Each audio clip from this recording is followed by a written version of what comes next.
My father snatched the parking pass out of my hand the moment I pulled it from my jacket pocket. "Put that away," he said, not looking at me. He was already scanning the hospital's visitor entrance, straightening his collar like he was about to meet the Prime Minister. "You don't need to flash your badge around. Today's about your brother. Don't make this weird." I let my hand drop. The lanyard swung once and went still against my coat. He wasn't wrong that today was about my brother. Liam had just defended his residency selection at St. Juan Michael's emergency medicine, first choice placement, a big deal by anyone's measure. The whole family had driven up from Sudbury for the occasion. 4 hours in my father's Silverado, my mother in the back with her crossword, my father talking about Liam the entire way, and me navigating because nobody asked me to do anything else. "Just try not to crowd him," my father added, already moving toward the entrance. "He's going to want photos with the attendings. You can hold the coats." I followed 3 steps behind, which is where I had been standing, metaphorically, for most of my 31 years.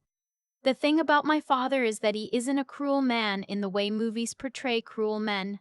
He doesn't yell. He doesn't slam doors. He just allocates his belief the way some people allocate money. Carefully, deliberately, with a clear sense of who deserves the most. And somewhere around the time I turned 14 and chose a science fair project over a hockey tournament, he decided my brother Liam was the better investment. It wasn't dramatic. It never is. It was just the slow accumulation of 1,000 small moments. The way he'd turn the volume up when I started talking. The way he'd relay my news to relatives without any of the details. The way he'd say, "Your sister works at the hospital too, don't you, May?" with that trailing lift at the end. Like even he wasn't sure. May. That's me. Short for Maeve. Nobody's used the full name since my grandmother died. My actual title, the one printed on my hospital ID badge that my father had just told me to put away, was Dr. Maeve Collier, Division Head, Cardiothoracic Surgery, University Health Network. I had been running a surgical division for 2 years. Before that, I spent 4 years as staff surgeon after finishing my fellowship at the Cleveland Clinic. Before that, 7 years of residency in med school at U of T, during which I also published 11 peer-reviewed papers, 2 of which are still cited in Canadian cardiovascular surgery guidelines. My father thought I was in administration.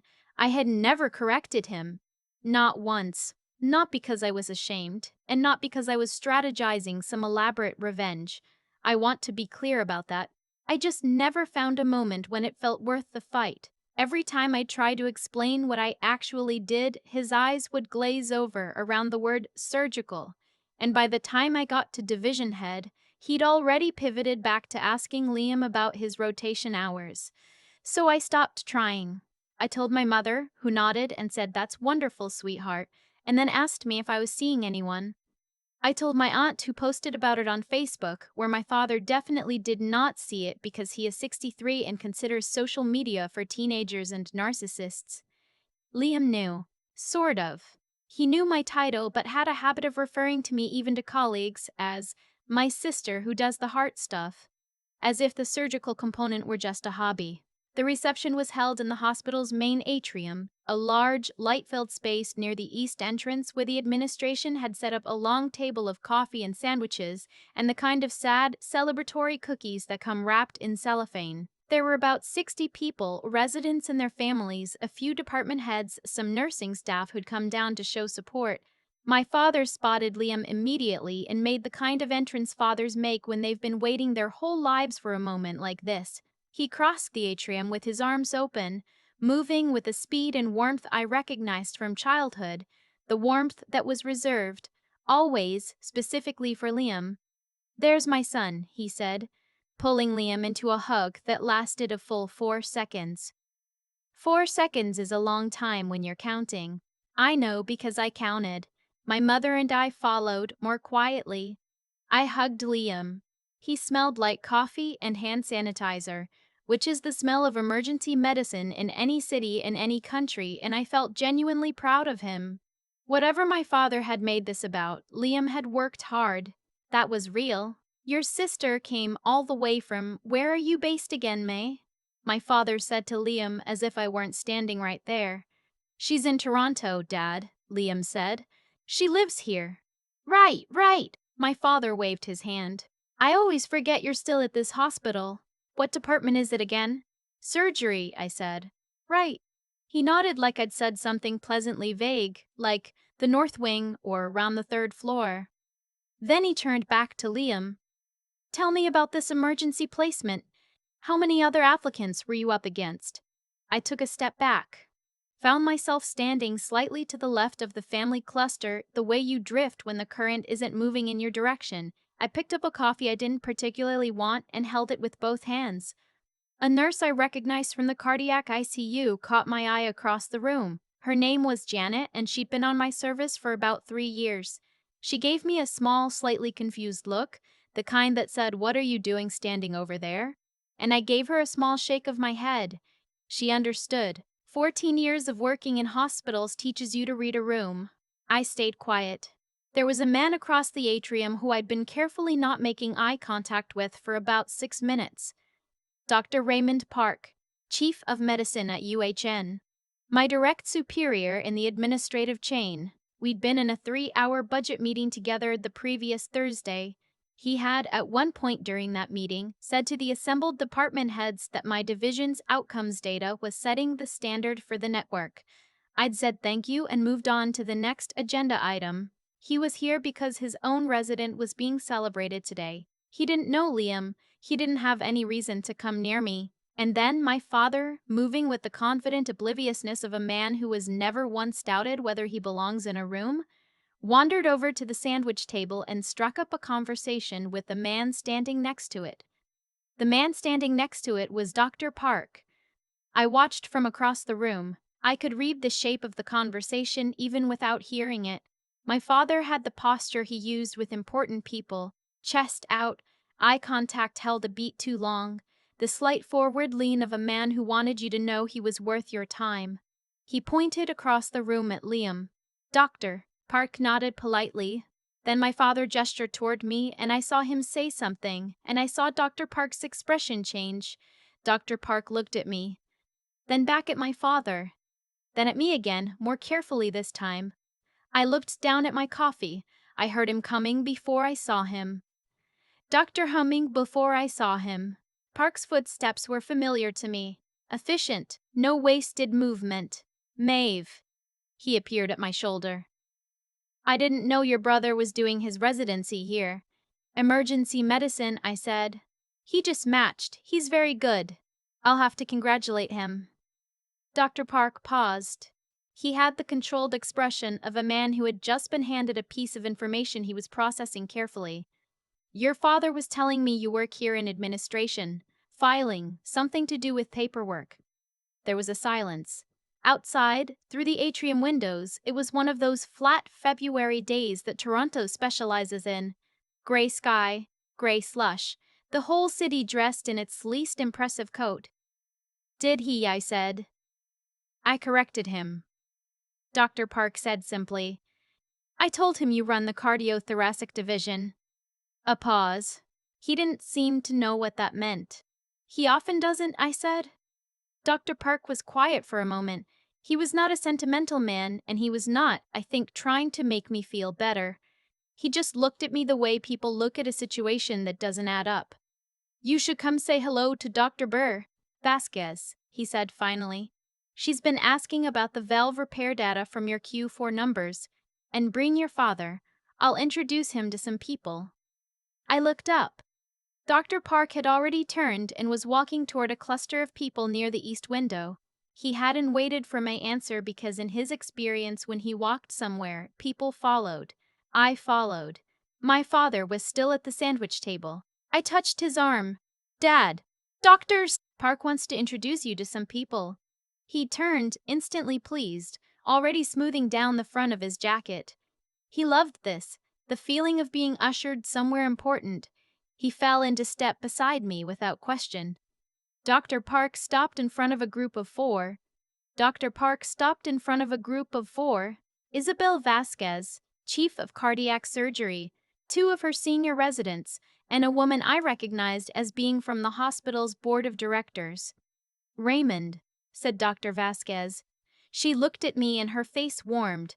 Maeve, I was hoping you'd be here. I want to talk to you about the TAVR outcomes. Your numbers from last quarter were remarkable. Happy to, I said. Dr. Park turned to my father. Mr. Collier, I understand you have 2 children at UHN. You must be proud. He gestured at me. Your daughter has built one of the strongest cardiothoracic programs in the country. Her division's surgical outcomes are benchmarked nationally. My father's face underwent a change that I had never seen before. Not in 31 years. The confidence didn't leave all at once. It sort of folded inward, like a piece of cardboard left in the rain. He looked at me. He looked at Dr. Park. He looked at Dr. Park. Vasquez, who was now asking me a specific clinical question, using words that left no ambiguity whatsoever about what I did for a living. I'm sorry, my father said quietly, and I wasn't sure if he was apologizing for interrupting or for something larger. She runs the department?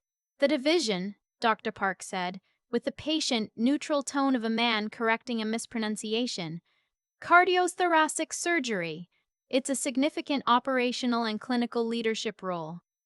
She has about 40 staff reporting to her. He paused. You should ask her about it sometime. And then he turned back to the group, and the conversation moved on, and my father was left standing at the edge of it. I could feel him beside me for the rest of the conversation. He didn't contribute anything. He just stood there while Dr. Vasquez and I talked about surgical volumes and outcome metrics in a joint paper we were planning to submit to the Canadian Journal of Surgery in the spring. He stood there while one of the residents asked me about fellowship pathways. He stood there while the board member shook my hand and mentioned the hospital's gala in March, and would I be willing to speak. I said I'd check my calendar. My father said nothing. When the cluster eventually broke up, I needed air. I told my mother I was stepping out for 10 minutes, and I walked to the end of the corridor where there was a small family waiting room, empty at this hour, with a window that looked out over the parking lot and, past it, the gray shimmer of the lake. I stood at the window and pressed my palm flat against the cold glass. There's a particular exhaustion that comes not from the work itself, but from the invisible weight of being unseen by the people you grew up wanting to impress. I'd been carrying it so long I'd stopped noticing until a moment like this one, when the weight was briefly acknowledged, and I felt both lighter and strangely sad. I thought about a dinner 2 Christmases ago. I had driven back to Sudbury with a bottle of wine and a new cookbook and the very specific hope that this time, maybe, something would be different. My father had spent most of the meal asking Liam about a complicated case involving a 5-year-old with a fractured wrist. Legitimate, interesting, worth discussing. But at one point my aunt had said, "May, what about you? Are you working on anything?" And before I could answer, my father had said, "Oh, she's mostly doing admin these days," and moved the conversation along. I had been, at that exact point in time, in the middle of co-leading a province-wide review of cardiac surgery wait times for Health Canada. I had just submitted a report directly to the Federal Minister of Health. I didn't say any of this. I took a sip of wine and asked Liam how the food was at the hospital cafeteria, and now it was Christmas. The door to the waiting room opened. My father stood in the doorway. He was still wearing his good jacket, the brown one he kept for occasions, and he looked older in the corridor light than he had this morning. Smaller, somehow. The kind of smaller that happens to tall men when something takes the air out of them. He came and stood next to me at the window. He didn't say anything for almost a full minute. We both looked at the parking lot. "Why didn't you tell me?" he said finally. His voice wasn't angry. It was just deflated. Like a question that had been sitting on his chest all afternoon and finally needed to come out. "I tried," I said. "A few times. That's not." He stopped. He rubbed the side of his face with one hand. He had our grandmother's hands, broad and practical, the kind built for fixing things. "I don't remember you trying." "I know." Another silence. A car pulled into the parking lot below. We both watched it find a space.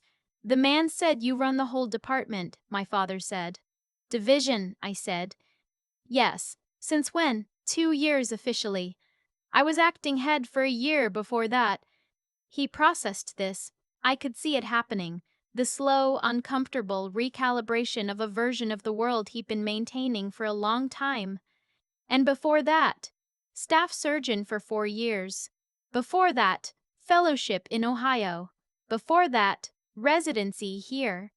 I paused. 7 years of training after medical school. He was quiet.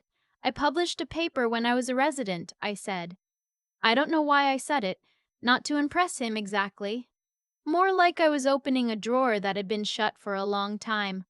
About surgical repair techniques.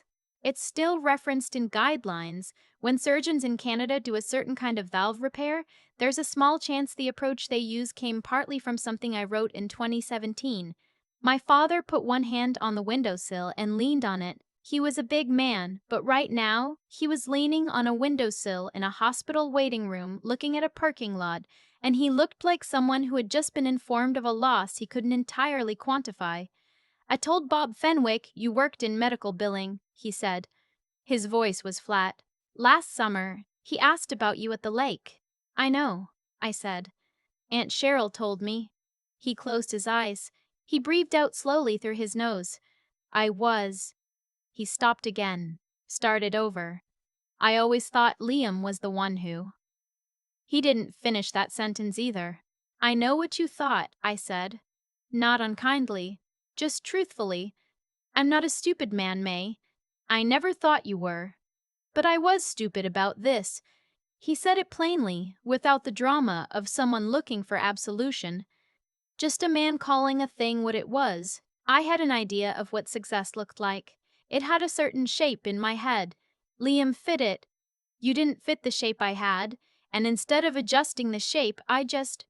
He made a small gesture with his hand. Decided you didn't fit anything. I looked at my father. I had looked at him my whole life, and mostly seen the version of him that faced outward toward my brother. Confident, warm, expansive. This version, standing at a window in a hospital he had just learned his daughter helped run, was something I hadn't seen before. Not diminished exactly.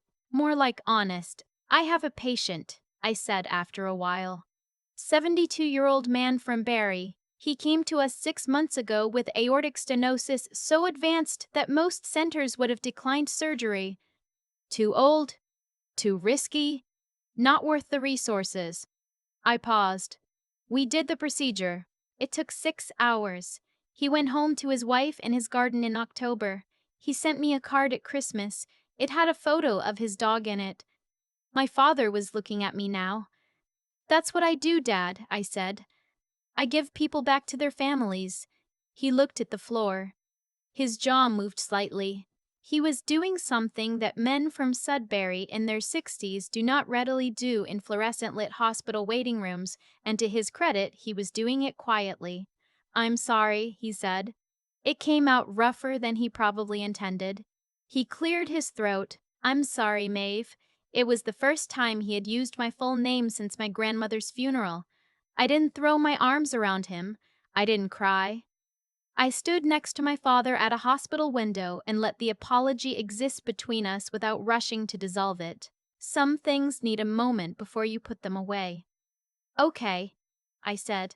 It wasn't forgiveness exactly, and it wasn't dismissal. It was just an acknowledgement that we were both still here. He nodded. He wiped his face with the back of his hand. He straightened up and looked out the window again, and after a minute he said in a different, quieter voice, 6 hours. That's a long surgery. Standard for that procedure, I said. Sometimes longer. Do you get tired? Standing that long. You get used to it. He was quiet. Do you need good shoes? Despite everything, I almost smiled. Very good shoes. I'll get you good shoes. I'll get you good shoes, he said.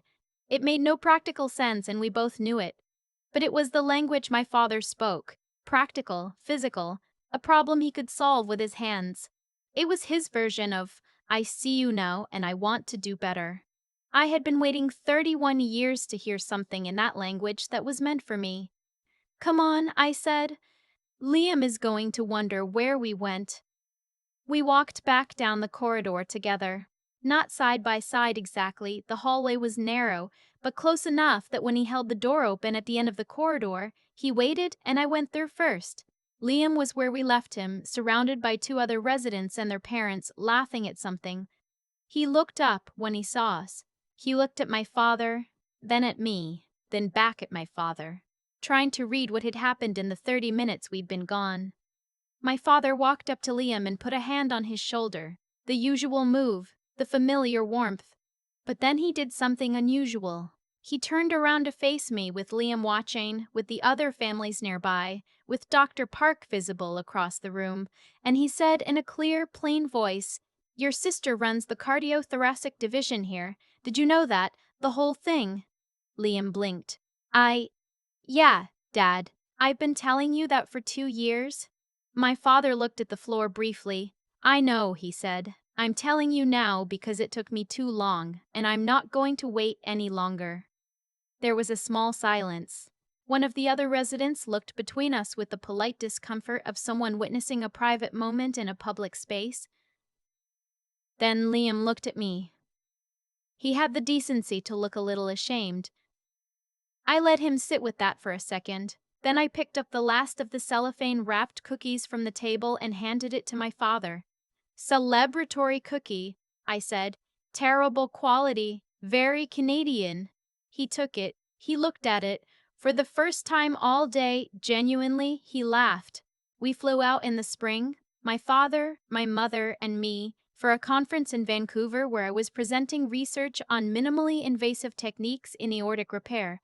My father had asked if he could come. I'd said yes before he finished the sentence. He sat in the third row of the conference hall. He wore the same brown jacket. He had a notebook open on his knee, which he'd bought at a Shoppers Drug Mart in the airport, and he took notes in it with a hotel pen, though I suspect he understood perhaps one word in 7. After my presentation, the session chair called my work a meaningful contribution to the national conversation on surgical standards, and 65 cardiac surgeons applauded, and my father sat in the third row and clapped longer than anyone else in the room. He didn't say much on the way back to the hotel. We walked along the seawall in the early evening, the mountains going pink across the water, my mother pointing out a heron standing very still on a log. After a while, my father said, "You said something in there about reducing procedural risk for elderly patients. I didn't fully follow it. Can you explain it again?" So I did. I explained it the way I would to a first-year medical student, not simplified exactly, but slowed down, with the context filled in. He asked 2 questions. They were reasonable questions. I answered them. We walked the rest of the way in a quiet that felt, for the first time in a long time, like it belonged to both of us equally. That night I called my aunt back in Sudbury. She answered on the second ring. "How's the conference?" she asked. "Good," I said. "Dad came." A pause. "Really?" "He took notes," I said. She was quiet for a moment. Then she laughed, a real laugh, the kind that doesn't need anything added to it. "Well," she said, "it's about time." It was. But I've learned that the timing of things rarely matches what we want. People come to understanding when they come to it. The question is whether you can still be standing at the window when they finally do. Not waiting, exactly, but present. Still there, not yet gone. I was still there. That turned out to be enough. The thing I keep coming back to is the notebook. My father bought it at a Shoppers Drug Mart in the departures terminal. A plain coil-bound notebook that probably cost $4, and he sat in the third row of a conference hall in Vancouver and took notes while I presented research to 65 cardiac surgeons. He understood maybe one word in 7. He asked 2 questions afterward, and they were reasonable questions, and I answered them while we walked along the seawall in the early evening with the mountains going pink across the water. That notebook is worth more to me than any credential I've earned. Not because it changed what I'd accomplished. Those things existed before he saw them and would have existed whether he ever saw them at all. But because it told me something true about how understanding actually works between people who love each other imperfectly. It doesn't arrive on the schedule you want. It arrives when someone finally decides to look. For a long time I believed the problem was that I hadn't explained myself clearly enough. If I'd found better words, Simpler words, earlier words, maybe my father would have understood sooner. But I don't think that's right anymore. The words were always available. What was missing was his willingness to receive them, and no amount of careful explanation on my part could have created that willingness before he was ready. What I could control was what I chose to do while I waited. I kept working. I published the paper in 2017 and kept publishing. I took the acting head role when it was offered, then the full division head role 2 years later. I operated on a 72-year-old man from Barrie, whose case most centers would have declined, and I brought him home to his wife and his garden and his dog. I did all of this without my father's understanding, and I did it without bitterness, which was harder than any of the clinical work. The bitterness was always available too. I just kept choosing not to pick it up. That's the thing about integrity, and I think that's the right word for it. Integrity rather than something grander. It doesn't require an audience. My father wasn't watching when I stayed late to review imaging on a complex case, or when I rewrote a methods section for the third time because the logic wasn't clean, or when I sat with the family in a waiting room and told them something they didn't want to hear as honestly and carefully as I could. The value of those choices didn't depend on whether he knew about them. What I understand now, standing on the other side of it, is that my father's blindness was never really about me. It was about a shape he had in his head, what success looked like, what a daughter was supposed to contribute, what a life built quietly behind institutional walls was worth. He had built that shape over decades, and it was only when Dr. Park said the words out loud in a room full of people that the shape finally became impossible to maintain. The shame my father felt in that atrium, I didn't want it for him. I want to be honest about that. I didn't carry my career in silence as some long strategy to humiliate him. I carried it in silence because silence was the path of least resistance, and because I was tired, and because somewhere I still hoped he would ask. When the reveal came, it wasn't triumph I felt. It was something closer to grief for all the years we'd spent in the same room, not quite seeing each other. But grief can be the beginning of something. My father took notes in Vancouver. He asked what the research meant. He held a door open in a hospital corridor and let me walk through first. We're not repaired. Repair takes longer than one conference, one walk by the water, one honest conversation in a waiting room. But we're building something now, slowly, out of the materials we actually have. His willingness to look, and my willingness to still be there when he does. That, I think, is enough to work with.